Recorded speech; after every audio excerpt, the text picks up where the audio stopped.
I always thought betrayal would feel like a gunshot, sharp, sudden, unmistakable. Instead, it started with a necklace, a delicate silver chain with a tiny butterfly pendant lying innocently on Jason's bathroom counter when I stopped by to grab my forgotten scarf. My name is Taylor, and until that moment, I thought I had finally built the stable life that had eluded me since childhood. I had a successful career in PR, a handsome fiancé who seemed to worship the ground I walked on, and a best friend who had been my rock for 15 years. "You're being paranoid," Monica had told me just that morning over coffee.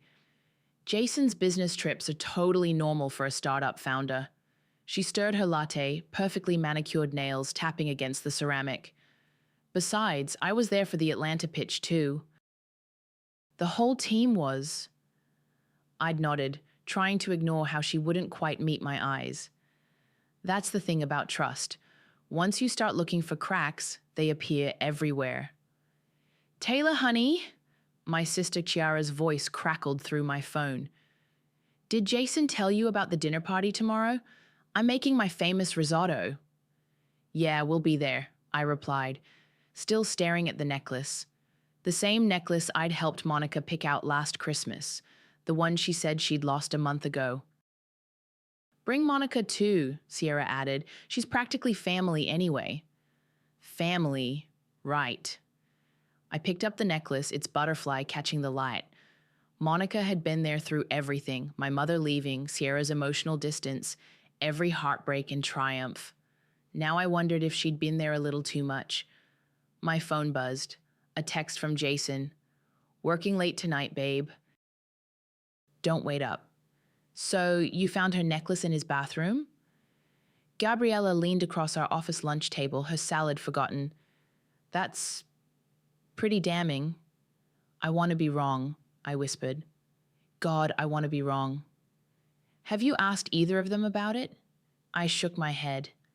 "I put it back exactly where I found it. But watch this." I pulled out my phone and opened my recent photos. This is from their Atlanta trip last week. Jason posted it on LinkedIn. Gabriella squinted at the conference room photo. "Wait, is that Monica's laptop in the background? With the pink case?" Before I could answer, Monica breezed into the break room. "Taylor, I was just about to text you about Shara's dinner tonight." "Right," I managed. "The risotto." "Jason was telling me how excited he is," she said, reaching for a coffee mug. "That pitch in Atlanta really energized him." "Really?" "What was the pitch about?" Monica's hand paused mid-reach. For a fraction of a second, her smile flickered. "Oh, you know, tech stuff, integration systems. Jason explains it better." That evening at Ciara's, I watched them. Every gesture, every glance. The way Jason's eyes followed Monica when she excused herself to take a call. The matching tired eyes that suggested neither had slept much during that business trip.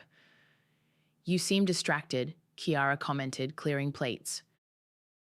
"Everything okay with the wedding planning?" "Fine," I said. "Just work stress." My phone lit up. A text from Monica to our group chat. "Conf, files, delete after reading." She immediately deleted it. "Sorry, wrong thread."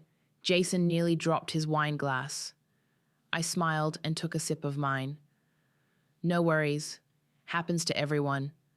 My hands shook as I typed in Monica's old password. We'd shared a cloud drive back when we did freelance work together, and she'd never changed it. Classic Monica, always using the same combination of her first pet's name and birth year. Access granted. The folders looked innocent enough. Client presentations, marketing materials, research. But there, buried 3 levels deep in a folder marked Archive 2023, I found it, a video file dated 2 weeks ago. "Hey team!" Monica's voice rang out from my laptop speakers. She was standing in what looked like a hotel room, delivering a pitch to her webcam. "Just wanted to walk you through the new communication strategy for..." A figure moved in the background. Jason, wearing nothing but a hotel bathrobe, walked past. I clicked through more files. Photos. Dozens of them. Monica and Jason at cafes I'd never heard of, holding hands in a park 3 states away, kissing in an elevator. My phone buzzed. Jason. Babe, great news! That product launch I've been working on, it's happening next week in Atlanta. Monica's handling the communication strategy. That's wonderful, I managed. You okay? You sound weird. Just tired. When do you leave? Sunday morning. Should be back Wednesday. I opened another photo. It was dated from 6 months ago, before we were even engaged. They were laughing at some rooftop bar, his hand on her waist. Taylor? Jason's voice brought me back. You still there? Yeah, I said, clicking through more evidence of their betrayal. Just thinking about how perfect this timing is. And I was, just not in the way he thought. I was wondering when you'd figure it out, Kenneth said, sliding into the booth across from me. The coffee shop was nearly empty at this hour. Jason's been sloppy lately. I placed my phone on the table, the video playing silently. How long have you known? Suspected for months. Known for sure? Since Monica started showing up at board meetings she had no business attending. He leaned forward. But you didn't call me here just to confirm your suspicions. The product launch next week. How important is it? Everything rides on it. Major investors, press, the works. His eyes narrowed. What are you thinking? Before I could answer, the bell above the door chimed. Monica walked in, freezing when she saw us. Her smile turned predatory as she approached our table. Well, isn't this cozy? She rested her hand on the back of my chair. Planning something? Just catching up, I said smoothly. Kenneth was telling me about the launch. Right, the launch. She leaned down, her lips near my ear. He was never yours to begin with, Taylor. You're not exciting enough for him. I met her eyes. Is that what you tell yourself? Listen carefully. She straightened up, voice dropping. If you try to ruin him, you'll ruin yourself too. I know things about you. After she left, Kenneth whistled low. She's terrifying. She's desperate. I turned my phone around, showing him the folder of evidence. And she should be. The presentation files go through my team first, he said quietly. If something were to accidentally get mixed in with the slides. I smiled. Tell me more about your technical setup for the launch. The video file is embedded in slide 23, Kenneth explained, his cursor hovering over the presentation deck. It'll look like a standard product demo until I trigger it. We were in his office at 2 a.m., the city lights twinkling below. Tomorrow was the launch. Once it starts playing, it can't be stopped remotely, he continued. Monica's tech team won't be able to override it. My phone buzzed. Gabriella, look at this now. She'd sent a link to a newly registered domain name, Walsh Shaw Consulting. They're planning to leave together, I said, showing Kenneth. After the launch? Not anymore. He saved the modified presentation. You sure about this? Through the window, I could see the rooftop bar where Jason and Monica were celebrating with the team. They looked happy, carefree, in love. Taylor? A voice from the doorway made us jump. It was Chiara. What are you doing here? I asked. Kenneth called me. He shot me an apologetic look. She's your sister, Taylor. She should know. Chiara crossed her arms. Know what? I played the hotel video. Chiara's face hardened with each passing second. Remember when I caught your boyfriend kissing my best friend at prom? She asked quietly. And you begged me not to make a scene? This is different. Is it? Or are you just becoming exactly what you hated? My phone buzzed again. Jason, can't wait for tomorrow, babe. Front row seat for my girl. I looked back at the rooftop bar. Monica was taking a selfie, probably for her perfectly curated social media. Always the picture of success and innocence. Yes, I told Shira, I am becoming exactly what I need to be. The conference hall buzzed with anticipation. I sat in the front row, just as Jason had requested, wearing the blue dress he'd always loved. Monica stood off to the side, headset on, running through her pre-show checklist. Ladies and gentlemen, Jason's voice filled the room. Today, we're not just launching a product. We're launching a future built on trust and innovation. Kenneth caught my eye from the tech booth and gave a subtle nod. 23 slides to go. In today's digital landscape, Jason continued, clicking through his presentation, integrity is everything. Slide 20. Monica was smiling, proud and possessive. Slide 21. Jason's confidence was radiating. Slide 22. And now, let me show you what the future looks like. The screen flickered. Instead of the product demo, there they were, Jason and Monica in the hotel room, their secret cafe meetings, their intimate messages. I love you, Monica's voice echoed through the speakers. We'll tell her after the launch. The room went dead silent. Phones started recording. A journalist in the third row, her badge read Carmen, was scribbling furiously.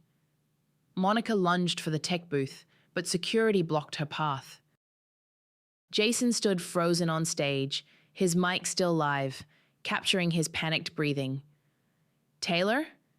He spotted me in the front row. What have you done? I stood up slowly, smoothing my dress. Launched a future built on trust, I said, loud enough for his mic to pick up. Isn't that what you wanted? The emergency exit slammed as Monica fled. Investors were already walking out. Kenneth stepped forward to take the mic from Jason's limp hand. I think, he announced, we should end this presentation early. Ms. Cox, how long had you known about the affair? Carmen leaned forward, recorder running. We were sitting in a quiet cafe 3 days after the presentation. That's not the story, I said. The story is how tech startups use professional conferences to hide unprofessional behavior. She smiled. Clever angle. The empowerment narrative sells better than revenge. My phone hadn't stopped buzzing since the launch. Jason, 47 missed calls. Monica, 23 texts ranging from threats to tearful apologies. The latest one caught my eye. Please meet me. Just once, I need to explain. Excuse me, I told Carmen. There's something I need to do. I found Jason waiting in our old coffee shop. He looked terrible, unshaven, eyes red. You destroyed everything, he whispered. The company, my reputation. You destroyed us first. I twisted off my engagement ring. While I was planning our wedding, you were planning a consulting firm with my best friend. I loved you, he said. I just loved her more. No. I placed the ring on the table. You loved yourself most. That's why you kept us both. Me for stability, her for excitement. Perfect balance, right? Taylor, you broke something in me, I cut him off. Something I spent years building after my mom left, after Chiara checked out. My ability to trust. To believe in love. He reached for my hand. I pulled back. But you know what hurts most? I stood up. I would have forgiven you. If you'd been honest, if you'd chosen her openly, I would have survived that. Instead, you made me doubt my sanity, made me feel crazy for suspecting. That's what I'll never forgive. His tears meant nothing now. I walked out without looking back. Monica's lawyers sent another cease and desist, Kenneth said, sliding a folder across his desk. They're getting desperate. Let them. I handed him my own envelope. Here's my resignation. Taylor, wait. The board wants to offer you Jason's position. After how you handled the press, I got a better offer. I smiled. Your biggest competitor, actually. My phone buzzed. Ciara, Mom's headstone is ready. Want to see it? The cemetery was quiet. Ciara stood by the fresh granite, arms crossed. You know what's funny? I said. She taught us our first lesson about betrayal, and we still didn't see it coming. I should have protected you better, Ciara whispered. From her, from Monica, from all of it. No. I touched the cold stone. I needed to learn to protect myself. My phone lit up with a news alert. Walsh Shaw consulting files for bankruptcy amid scandal. Was it worth it? Ciara asked. The revenge? I looked at her. It didn't fix anything, didn't heal what they broke. But it taught me something Mom never could. Sometimes the people who hurt you don't deserve your silence. And Monica? Last I heard, she's rebranding as a life coach. I laughed. Teaching people about authentic relationships. Ciara hugged me, really hugged me for the first time in years. I'm proud of you, little sister. I pulled out my phone and opened Instagram. Monica and Jason's profiles still sat in my following list, their perfect lives frozen in carefully filtered photos. Delete, I pressed. Then again, delete. Not because I forgave them, but because I chose what kind of woman I'd become, and she didn't need to watch their stories anymore. Justice wasn't pretty, but it wore my face.